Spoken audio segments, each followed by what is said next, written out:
That's my first championship he brought me. And I think he was like 6, maybe 7. I don't know if Memphis. This is Memphis. That's Memphis. Detroit, I'm not sure. No, that's Memphis though. This is Memphis, and then they have one over here. These kids are 12, 13 maybe at that point, and he was always with us. He always traveled with an older team. He was always more experienced because he played with these older guys. A lot of people didn't know CJ played baseball, but he did. He was pretty good at that. Broke a wrist.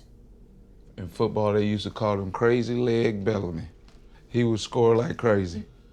This is one of the sports he didn't keep up with. And I thought this picture was so cool because he got that little sneaky look on his face like, I'm gonna be into something.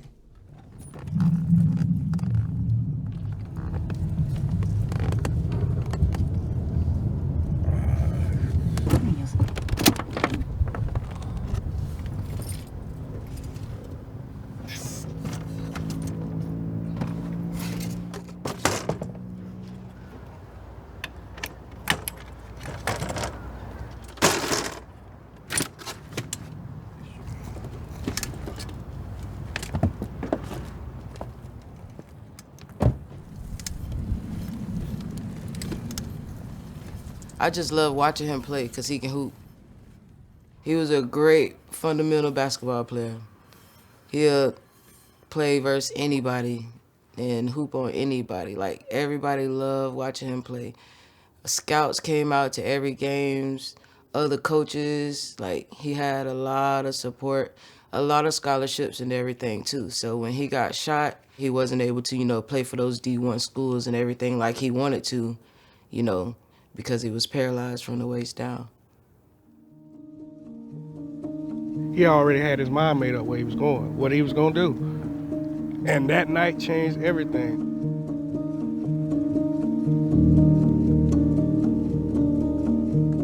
It's just being a kid, being a teenager. All the things that he achieved, to have it taken away.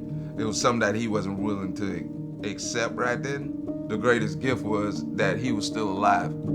And that's what we had to get him to understand.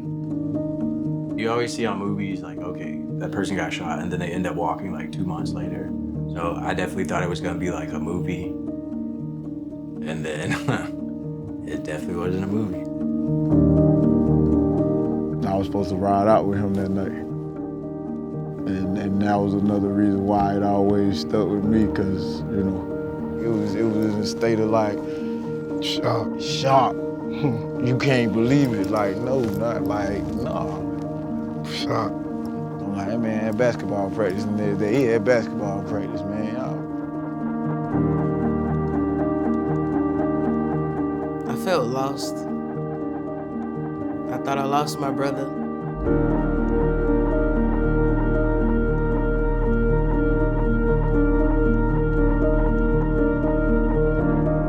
I couldn't play basketball anymore. That was my whole life. That was something I thought about all the time.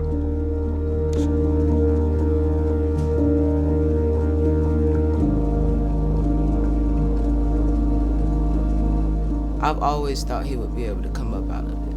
Like, not stay so down and out all the time, Change that from what happened to something way bigger, like what he's doing now.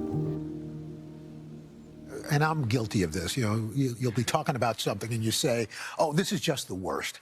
Well, you guys are living proof that whatever we experience is not the worst, and yet you push past it. What do you do? What do you do each day for each other to help you get past that? Today's a different day to get better. Like, don't ever limit yourself. And it's always positive. As long as you have a positive mind state and you change your mind on like your thinking and how you go about it, how you go about your day, then there's nothing you can't do. You're lost.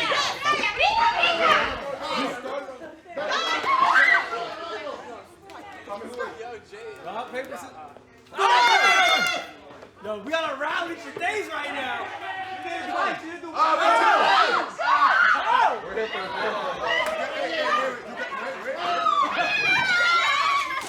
You guys gotta move it. Go.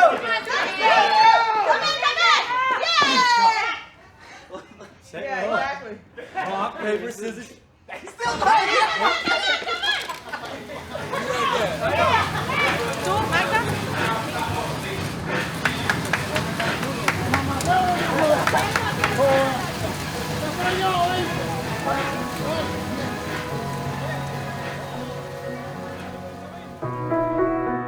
When I first saw him do CrossFit, it was just like the first time I seen him play basketball.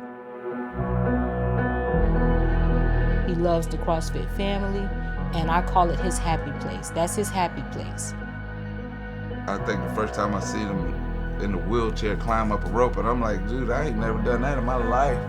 When he did that, I was like, okay, he's serious. He's the type of person, he don't want nobody to do nothing for him. He gonna do it by himself. He wants you to treat him like he's regular, and that's how we treat him. The wheelchair just a chair. I want to sit in it with him. You know what I mean? I be tired too.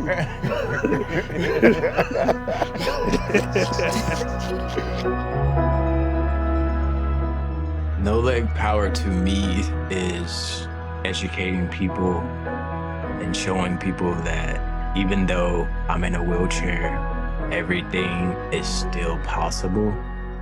It's a branding. It's a branding for him. It's a branding for what he stands for.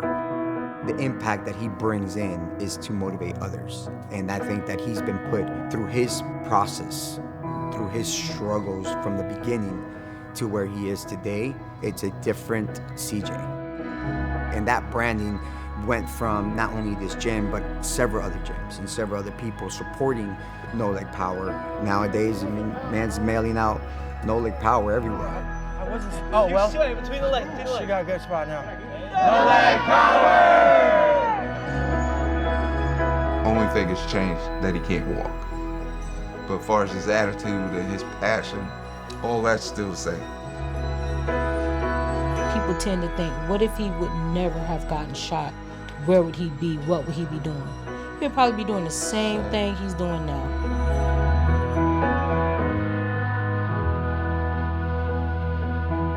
My dream is to be the best at everything that I do, no matter what.